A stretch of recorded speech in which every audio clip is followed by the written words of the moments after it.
Health professionals, you can now check on your CME credits online. Go to www.queens.org and type CME in the search tool. Click on My CME Transcript, then sign in to generate your transcript.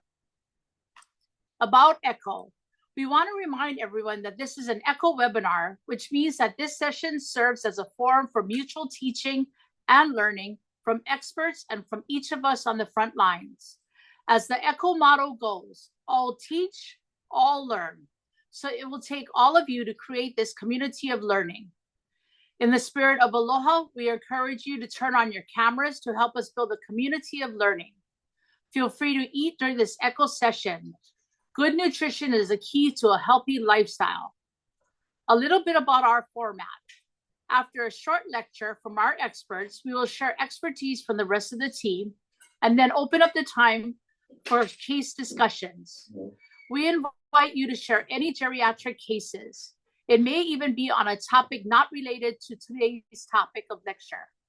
We only ask that you keep it HIPAA compliant, case for discussion. That means please do not share patient's name, birthday, address, and so on.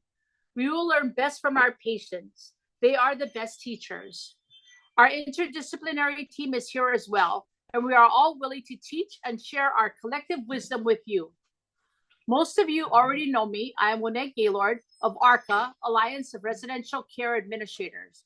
We have Mary Botan, President of Foster Family Homes Association, Elsa Talavera, President and CEO of All Island Case Management Corporation, May Magnayan, nurse with Lokahi Case Management, Gabriel Vegalara, inpatient coordinator at Aloha Care, Leila Ventar, health coordination manager from United Healthcare, Kauai County, and Dr. Rita Bell Fernandez from University of Hawaii.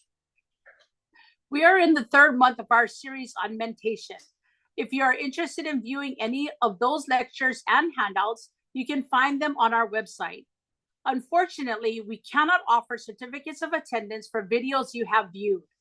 You must participate in our education live.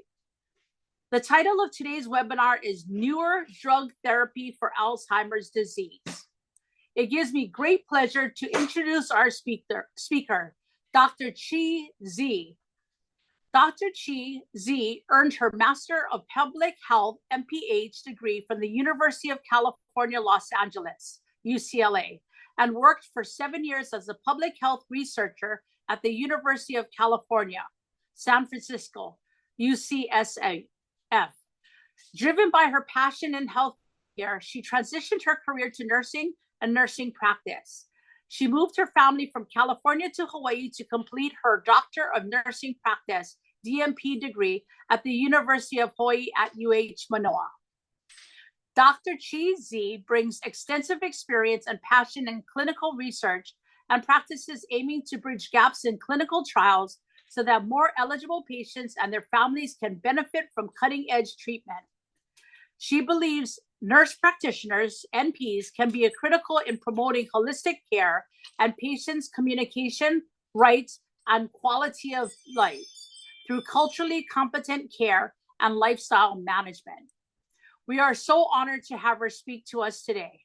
Welcome, Dr. Chi Z.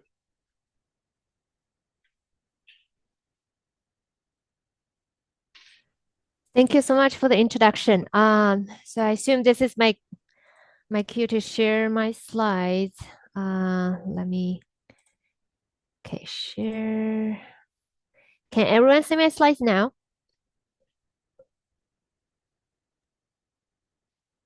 Yes, it looks good. Okay, good. Aloha. Good afternoon, everyone. So today I wanted to briefly discuss we have some like groundbreaking treatment in Alzheimer's disease. I'm very excited about it. So I want to share this presentation so that, people know more about it so we can so people can take less time to get diagnosis and proper treatment sooner. So to talk about the new treatment, I want to first talk about the concept of dementia. So a lot of patients, sometimes when they came in, they always confused about dementia. So dementia is a big umbrella term for a lot of conditions that, impact patients' memory, cognitive functions, sometimes their personality, their ability to solve complex tasks, and overall, they're impacting their daily function or, their work and hobbies. And then there's a lot of different causes that patient might have dementia. And the most common one is Alzheimer's. So Alzheimer's, it's umbrella disease as well. It can develop from very, very mild stages that usually people get diagnosis for mild cognitive impairment. So that's meaning, patient have, concerns for their memory. They find themselves repeating themselves more. It's more noticeable to them at work or by their families. Or, sometimes they feel it's a little bit more than just aging or forgetful. And then if living without treatment, patient often progressed into more moderate stages, then they will see more pronounced symptoms that, impacting their driving, impacting their ability to do work, even reading, language sometimes. And then if it continue to progress, most patients go to the late stage of having severe Alzheimer's dementia. That's meaning they lost a lot of functions, they couldn't care for themselves anymore. And then around that time, they oftentimes requires a lot of round-the-clock assistance.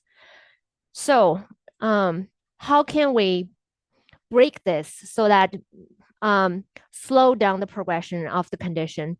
Today, with a lot of research and scientific training on that, we still don't have a good understanding of what exactly causing Alzheimer's. But what has been discovered is that a lot of people in early stages of Alzheimer's, they would have this abnormal protein buildup. They call it amyloid plaque. So this is a pretty regular protein produced in everyone's brain, and then they help support cell function and everything. It's usually soluble, meaning, they will be produced, being used, and the actual one not being used will be cleared out by our own system. However, for some reason, people with Alzheimer's or, start developing Alzheimer's will have this protein to become insoluble, meaning they cannot be dissolved in the fluid in our body. Therefore, it's harder to get rid of them. So even with the immunity system helping, checking the brain every day, it has a harder time to catch up to remove the plaques building in the brain. Therefore, with a lot of the plaques building up in the brain, people start have trouble with their memory because their brain cells cannot communicate to each other very well. As you can imagine, the plaques building up as a barriers between the brain cells and also hurting the blood to the brain cells. Overall, the brain function decline from there. So how can we do better on detecting it? In the past, there are only two ways to really diagnose someone with Alzheimer's. It's either with a lumbar puncture. So meaning, putting a poke in your back and getting some fluid from your spine, and then run the test to see if you have a lot of abnormal protein buildup. Alternatively, people can always have a special scan. They give people injection, putting some special dye. So those dye will highlight the plaque buildup in the brain, and then put you under a big machine to see if you have buildup from the amyloid plaque. But those methods, as you can imagine, they're quite invasive, and not a lot of people want to have it, especially in the early stage. People might think I'm just maybe aging, a little bit forgetful. I don't think I'm there yet. And also in Hawaii, we're limited too because we don't have a PET scan that's specialized for amyloid plaque to detect the plaque yet. So I know Queens is working hard on this, but so far I believe we don't have any machine to check on this yet. So a groundbreaking news this year is during the years, people has been studying a lot to see, can we develop a blood test that can easily correlate to see the similar pattern that we've been seeing by the scan and also by the, lumbar puncture. So this year, FDA cleared a blood test that will detect a protein called p-tau 217.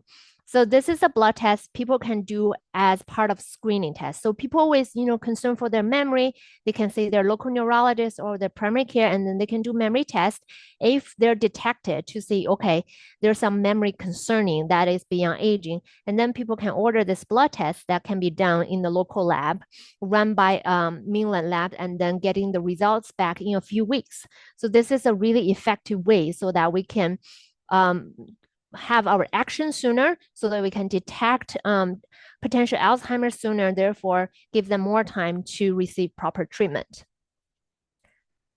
So what are some challenges in the treatment? In the past, for a really, really long time, we don't really have anything to slow down the progression of the condition. When people, developed Alzheimer's or even mild cognitive impairment, there's not much medication we can give. There are a few of the old medications some of you might recognize for a lot of patients to take. What they do is they give more chemicals for the brain, so the brain cells can communicate a little bit better. But the goal for this symptomatic treatment, we call it, is just mostly make the symptoms stable, meaning, hopefully we have less worsening of the memory symptoms, but then they don't really do anything to slow down the progression.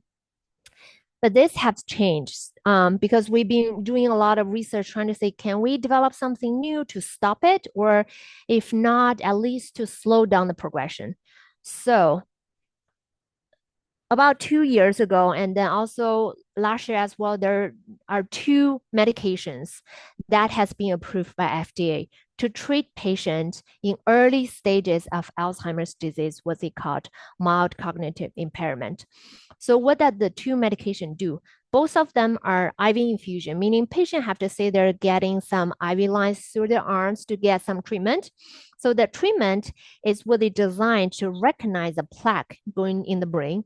And then what they do is they recognize the plaque, they target the plaque, and then they remove the plaque. So basically they're going there, remove the plaque, and therefore to prevent the plaques continue to build up, hurting the blood vessels, hurting the brain cells. Therefore, the goal is to eventually slow down the progression. We don't have anything yet to reverse anything or to stop the process completely, but at least we have something now. If we act early on, we can greatly slow down the progression of the disease. So wonderful, we have new treatment, but what are some challenges? Why, I'll talk about some research treatment later. Why do we still doing similar stuff? It's because this new therapy, they're very good. However, they're carrying a big risk as well. So you can imagine, as over the years, people building up a lot of plaque in their brain, especially on their blood vessels. So make those blood vessels very, very vulnerable already. So this medication goes there trying to remove the plaques, like scraping on the blood vessel even more. So a lot of times that make the blood vessel even more sensitive. Therefore, oftentimes people can develop symptoms from the small bleeding or even triggering the brain too much, the brain swells a little bit. So that's what associated with this medication, they call it ARIA, amyloid-related imaging abnormality. Meaning a lot of people have this side effect, may not even have symptoms. They will mostly be followed doing a lot of MRI, the brain scan, to continue to see if they suffer from it. But then a lot of people, even in the trial, even without symptoms, have this small bleeding or swelling.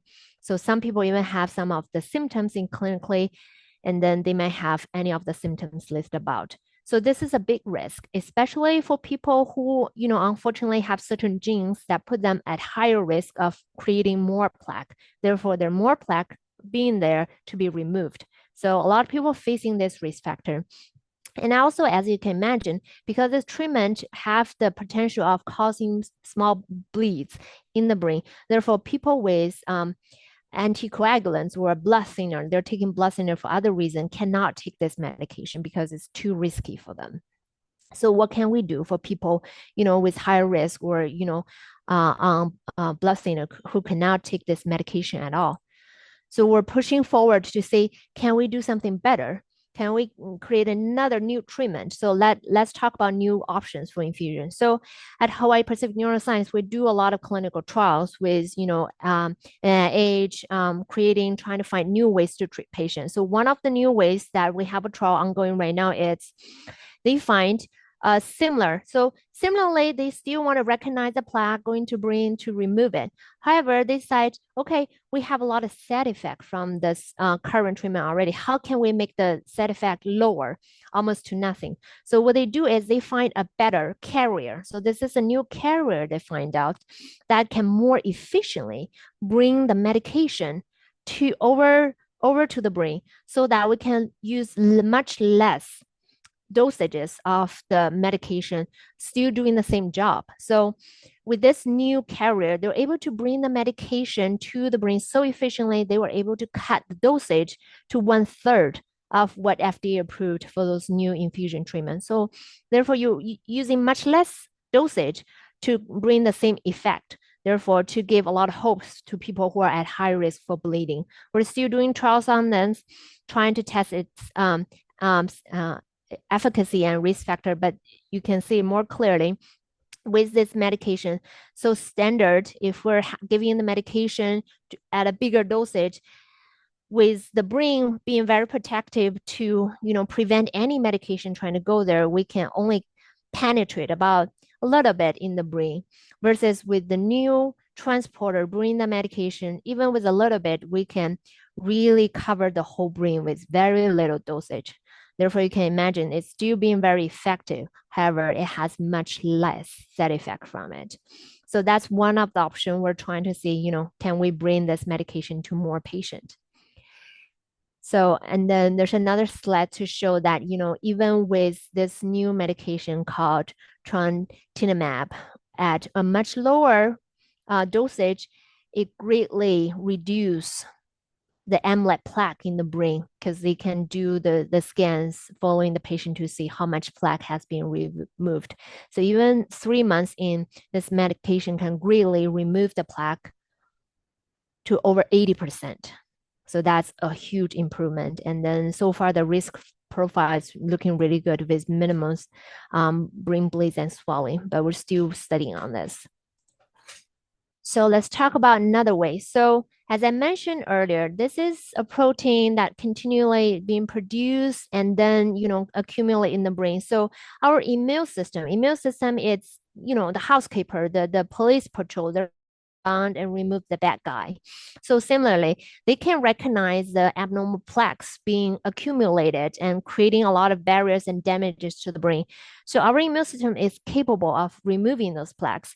But the problem here is a lot of people with Alzheimer, they're building up too much. It's too fast, too many bad guys out there. So the immune system is limited on how much they can remove, therefore giving the brain to repair itself.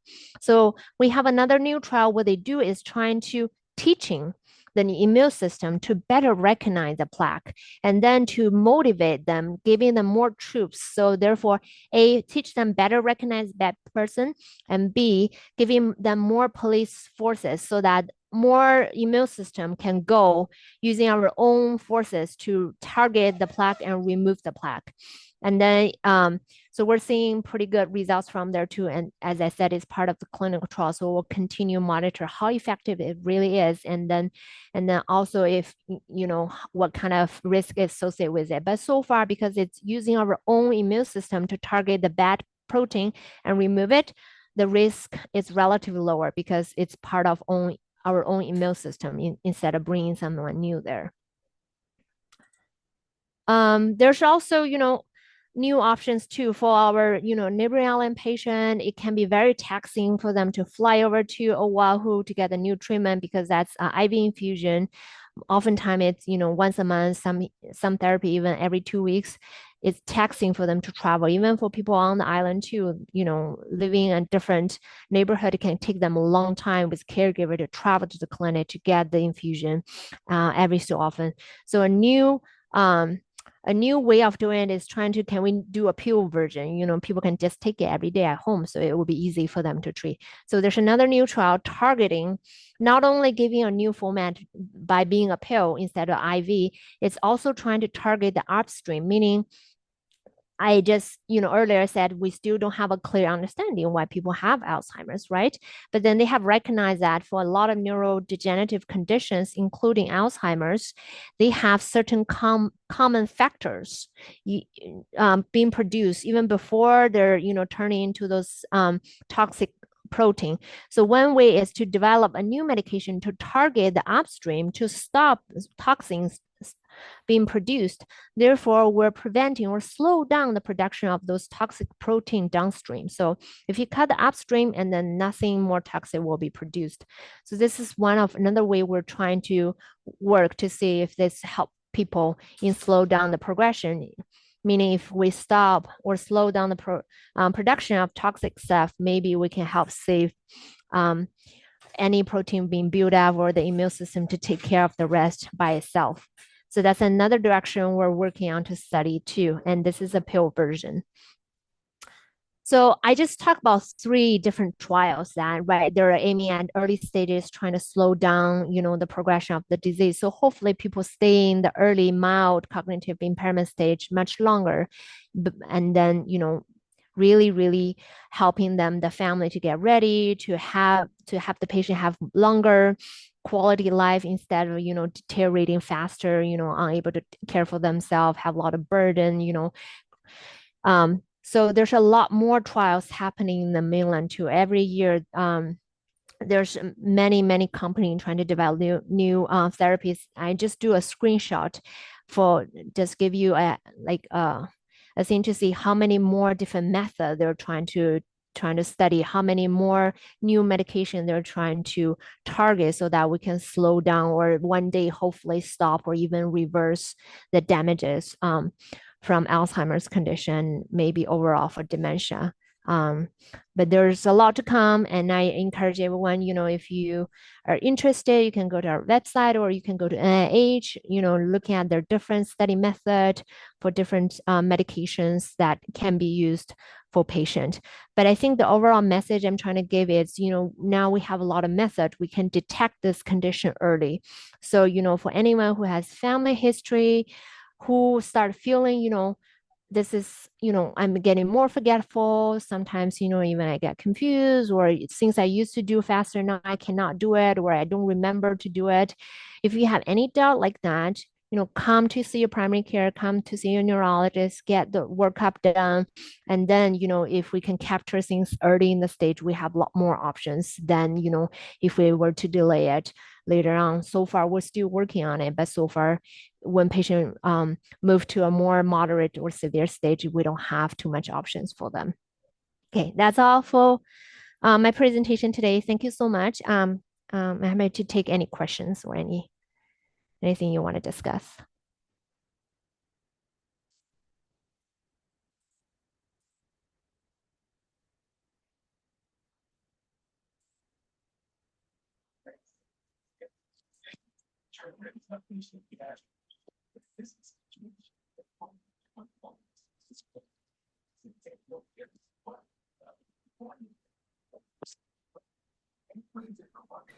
So who normally orders these tests to be run to diagnose this disease? Would it be your primary care physician, geriatrician, neurologist? Who would do that? All of them. To be honest, the FDA approved the blood test.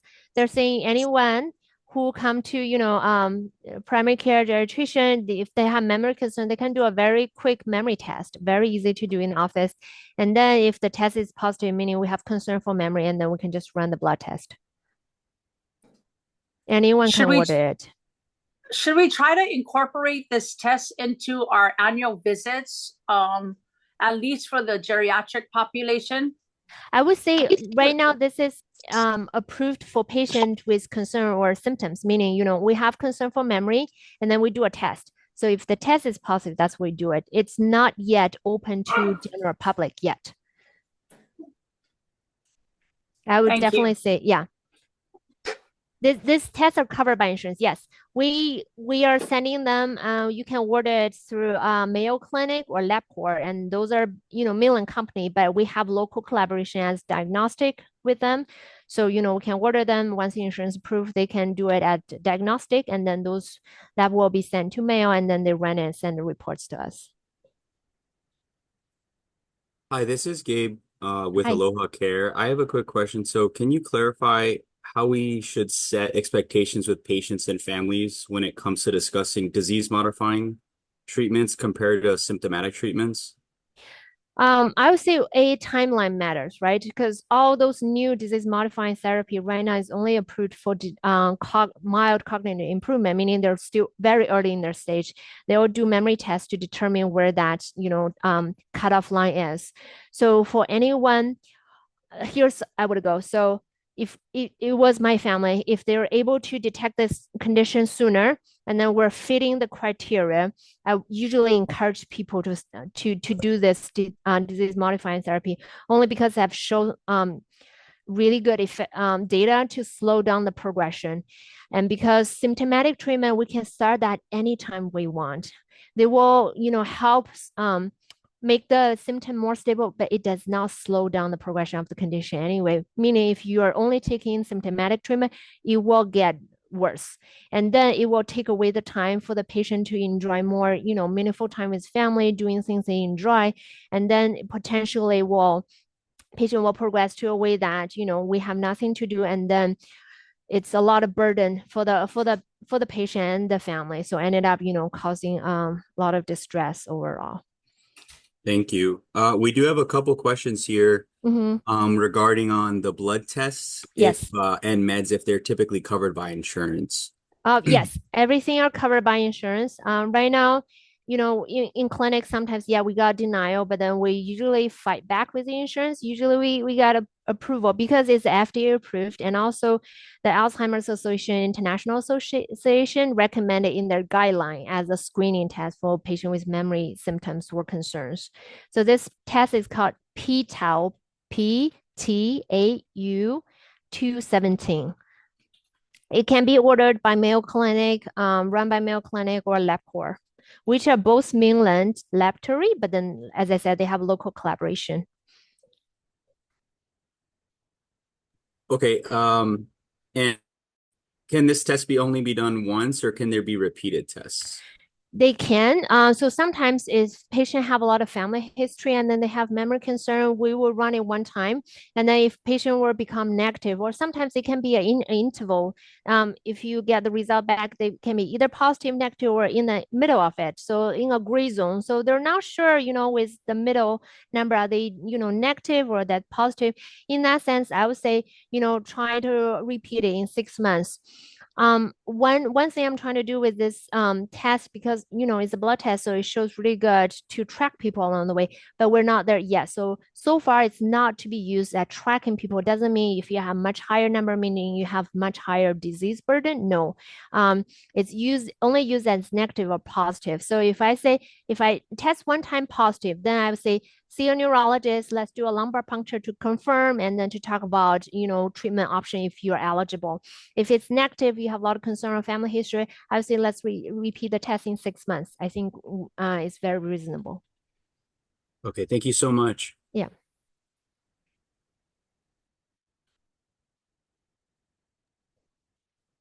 Does anyone else have any more questions here?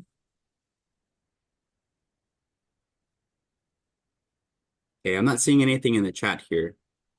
So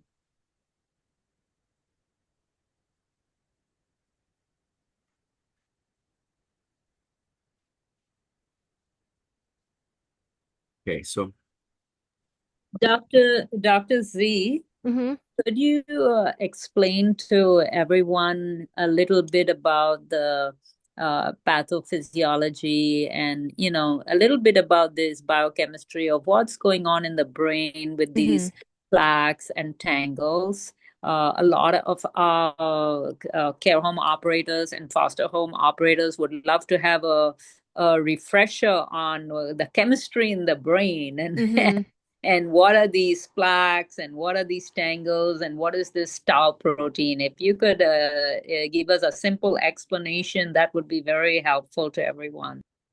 Yeah. Okay. So the brain cells talk to each other, yeah, when they're in the brain cells talk to each other by sending each other chemicals. So, like as you can imagine, calling everyone with a line. So one of the chemical they use to communicate with one each other is called acetylcholine. So in the past, years before we have this disease modifying treatment, people are being prescribed Aricept, Donepezil, that kind of stuff. what it does is give more acetylcholine. So meaning, we know something happened in the brain cells not talking to each other for some reason we don't understand at the time.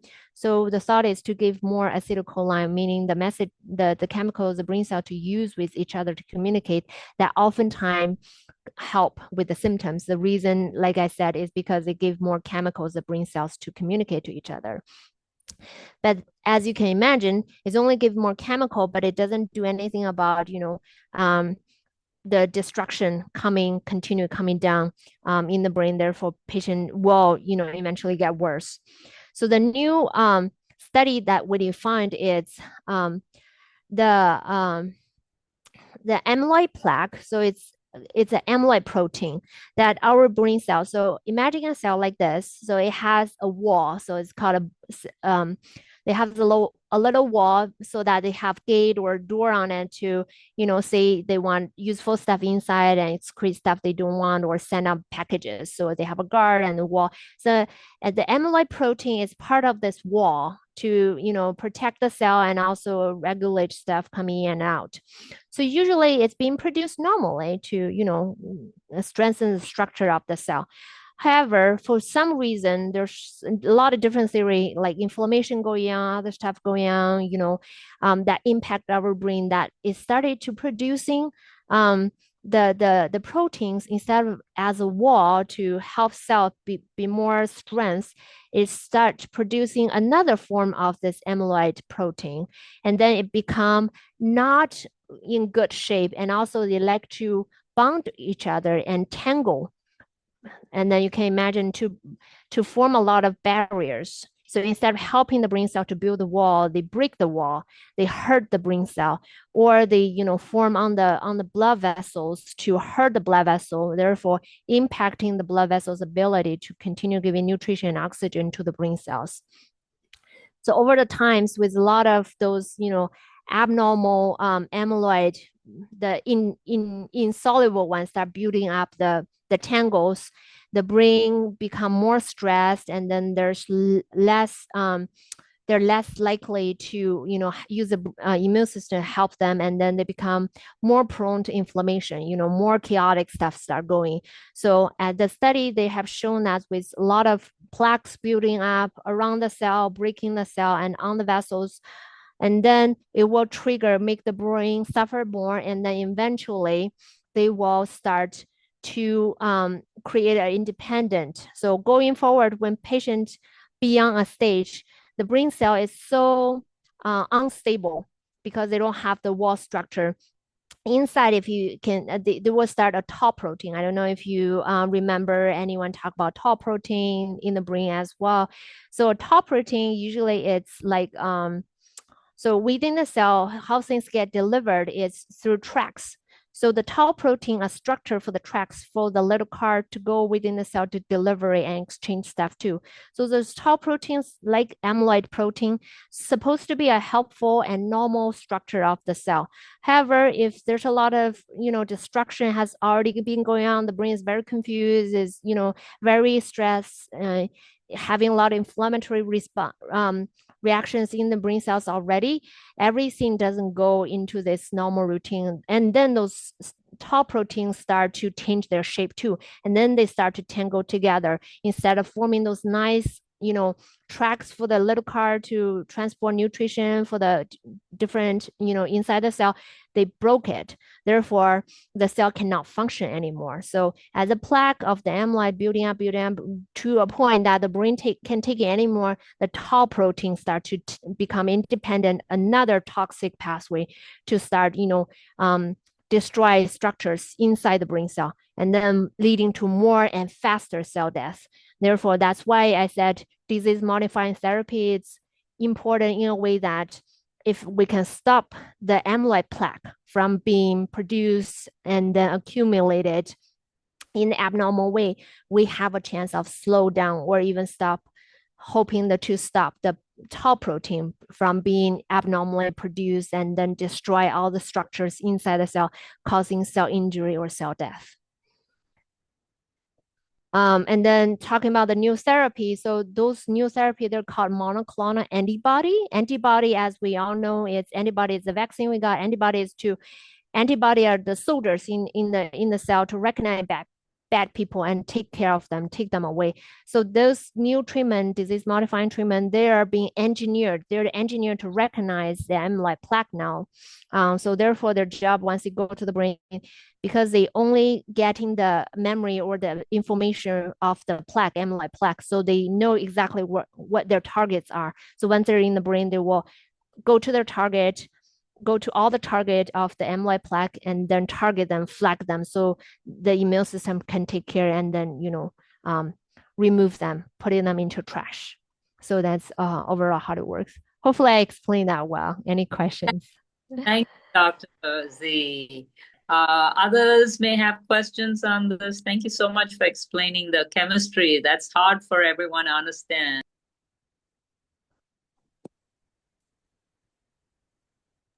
I see a question says someone asked what time of day is the blood test being best conducted. To be honest, there's not a lot of study on it, so I think any time that convenient for the patient to be okay. I have patient telling me that when they got the repeat test at different times of day, the number varies, but like as I explained earlier, we're trying to using this the blood test to track, but we're not there yet. We don't see a nice correlation, meaning if you have a higher number for this blood test, you have more disease burden, or less, meaning less disease burden. Not yet. Only right now we can use this test as either positive or negative. Cannot really track it with their quantity. We're not there yet because it's a new blood test. So I would say anytime that patient's convenient, or the only matters is just become hydrated so that you're not getting multiple poke when you're getting a blood test.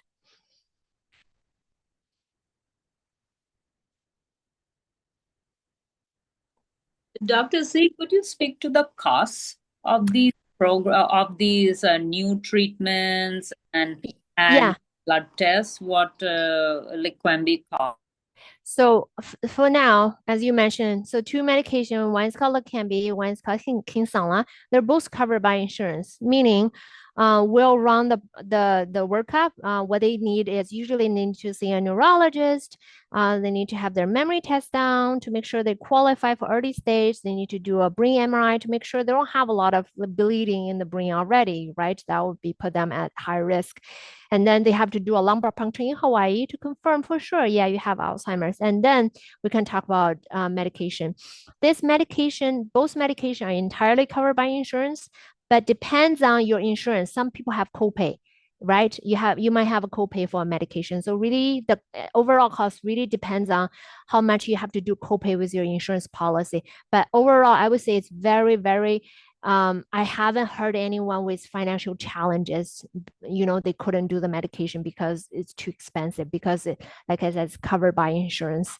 Same with the blood test too. So usually we'll run the authorization with the insurance. Once we got approved, patient can get it done. So really down to patient's copay. Some patient with insurance, they need to do $20 copay with every lab. That's how much they pay. Some patient have to do 20% of the lab.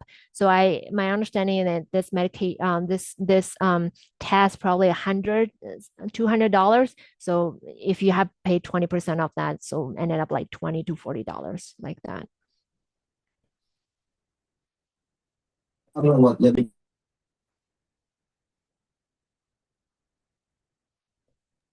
Sorry, Here's someone. another question here by Yeah. Renata Kaldek. If body is doing its job in removing and part of the job can vary depending on how much protein is deposited at a given time. Do you know that body isn't? You're right. So yeah, it constantly producing, and the immune system is continue trying to remove it. But then top protein, the abnormal one wouldn't start being produced unless we are in a more moderate stages already, meaning the plaque has been built up a lot. That's when the top protein will start, tangle and then become abnormal. And then I haven't spoke much, but then I think everyone kind of know lifestyle is a big impact factor for how much people accumulate. So besides genetic, right, that we can change. Some people genetically more prone to have this plaque being built versus others, but lifestyle matters a lot because, like I said, we don't know the full picture why people have plaque, but one of the theories is inflammation in the brain. So what really play a part is the whole body health, right? So like healthy lifestyle, eating. They even did a clinical trial this year. They were talking about healthy diet, regular physical activity, sleep well, stress management, and they compare people, doing really well structured lifestyle interventions versus those or not, and then they see significant benefit for memory and cognitive function for a lot of patients in that trial. And this is the first trial they've been doing, over the years that can show the really, benefiting from lifestyle interventions. How do you know if the body isn't just properly responding and it's still healthy? So what they're I think are we talking about the body by the immune system to naturally take away, or we talk about the response to the treatment? Oh, the response to the treatment. So that's what so in the clinical trial, it's easy to track because they have PET, amyloid PET. So if you can see to naturally take away. Oh, okay, I see. So yes, so that's why I say anyone who are healthy, don't have cognitive impairment or don't have concerns, even if you do a memory test, you're good on the score, that meaning our body is healthy and taking away those plaques, even if we're slowly, producing it as we're aging, because Alzheimer's is also an aging disease too.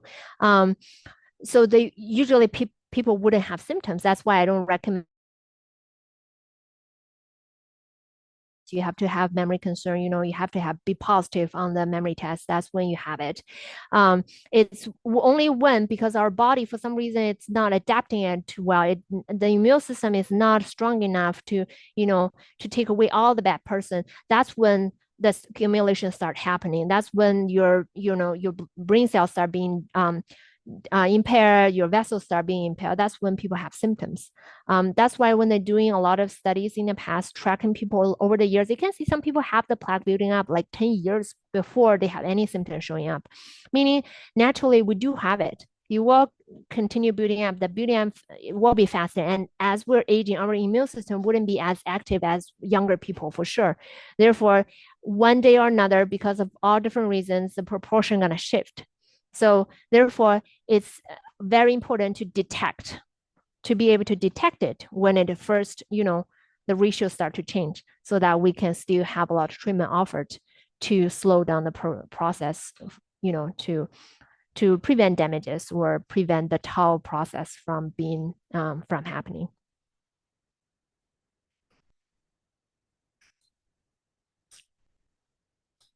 Hope that answers your question. You're welcome.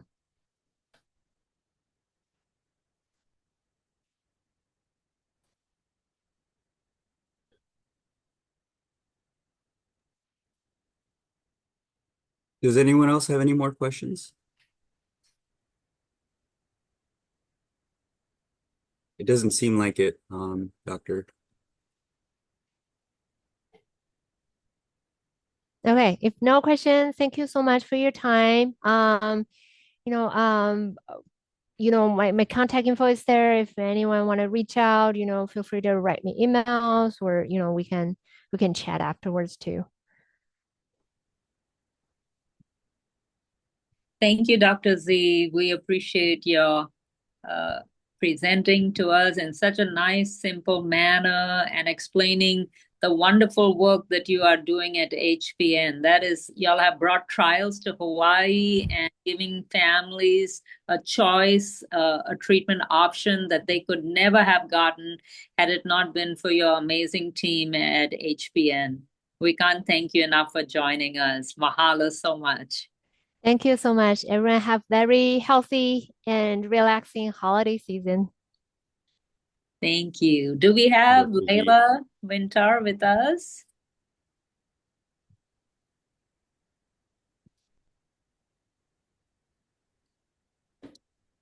Okay, I'm happy to explain these slides. We would like part of the the requirements to get the CME credit is we need some of these outcome data.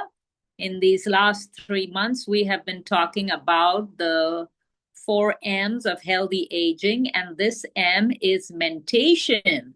Mentation means the mind, and we have covered very important topics. And today's topic was on dementia. So when you go to the evaluation, and John will put the link in the chat, please, if you're the primary caregiver, please complete this, how many residents you have. And for each resident, we want to know some information. And you can put resident 1 as the resident you've had for the longest time, your oldest residents. So we want to know whether you or the healthcare team or the nurse or the case manager has done a screening for their memory. And we have this 88 scale that you can also do. And or if they've had any other tests, maybe they've had a mini cog or some other tests, MOCA, slums. We want to know if they've had tests for their memory, what was their score. Also in mentation, we are looking at whether they are depressed or not. So the PHQ-2 is a depression screening, and if that was done. And if you could answer this for each resident, please. Next slide. To get a certificate of attendance, one has to attend live our echo sessions. We unfortunately cannot give it for watching the recordings later, though everything is archived on our website. But you have to attend the session to get a certificate of attendance. And these CMEs are free through University of Hawaii and the Queen's Medical System. Next slide, or if you have a video to share with us, John. Do we have a video to? Yes, let me bring that up right now. Thank you. We have a brief video to show you how to administer this memory screening.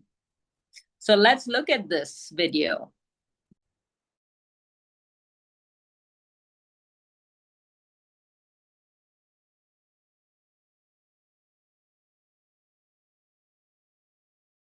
Hi there, Bruce. Hello. My name is Dr. Lear. I'm your physical therapist. Yes. Today we're just going to take you through a little assessment. I've heard that you're having some troubles with your cognition, maybe some troubles with your memory. Is there anything more specific you can tell me about that? Well, I have trouble remembering what day of the week it is, but I think because I quit working, so it doesn't matter. You're retired. And the other thing is I have trouble with taking my pills in the morning. So I forget to get my pills ready for the next week. Okay, so try and keep it to a schedule. Would you know if I asked you what day, what month and year it is currently? It's currently 2020, it's July. Okay. So I know you used to play in a band back when you were younger. You used to be pretty involved in a church group. Are you still participating in any music? Part of the Not band really, at all? no. I wish I was. I've lost my calluses up here, so it kind of hurts To play for sure. But beyond that, it's difficult to play when you play. I play bass, so it's kind of hard to play by yourself. So I need people to play with. I don't have anybody to play with right at the moment. Trouble getting around, I hear you. Okay. Well, outside of all those things, have there been any lapses in judgment that you might think you've been having? Any time where you've done something you think you shouldn't have? Well, like my grandson, who stays with me quite a bit, I'll be playing with him and he'll want me to pick him up, and I know I should because I had balance issues with my PSP. I could fall over with holding him and crush him pretty easily, but I still want so much to be picked up. I don't have much choice, and I pick him up anyway. So it's like one of the harder times you can have self-control. Uh-huh. Again, regarding these decisions, have any of them involved finances? You've been seeing yourself making some trouble decisions with finances? Well, yesterday I had a friend come over and trying to go out and buy something, and so we went, and she didn't have enough money for tax with her, so I paid for the tax, and then went to lunch, and she was picking up dinner, but she didn't have enough for tips, so I paid the tip too, and cut it in some money I had for bills, set aside for bills, so. Maybe some trouble planning ahead there. Okay. How about around the house? Is there anything that you've been doing in your daily activities? Anything that you've been having trouble working or running yourself? Cell phone, I've had it for like 2 years, and I still have trouble with it. Not tons of trouble, but still, not everything works the way I think it should work. Yeah, that new technology can make it hard sometimes. So, Honestly, Bruce, looking at this information you've given me, it gives me some level of concern, and I'd like to see if we could recommend you to another specialist to see if we can take a little more closer look to see if there's really anything going on with you. Does that sound like an okay thing? Yes. All right. Well, I'm going to get that information right to you, and then we'll schedule that up right away. Okay. Okay, sounds All good. right. Thank you, Thank you. Bruce. Have a great day. You too. Bye.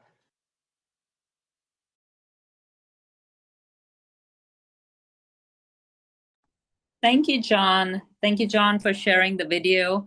And I want to clarify some of the questions in the chat. Yes, the CEUs are available for nurses and nurse practitioners, physicians. We can all get CME credits. We are no longer offering social work CEUs. Certificate of attendance is also available for being present at today's ECHO. I will pass it on to Maribel Tan. Thank you, Dr. Fernandez. Thank you, Dr. Cheesy, for that great presentation. On behalf of the Eco Hub team, I want to thank all of you for joining us every month to learn and grow together. Thank you, Dr. Fernandez, for spearheading this, and thank you, Queens and UH, for this learning experience. We will see you all on another session next year. Merry Christmas and Happy New Year to all, and God bless us all. Thank you. See you all next year.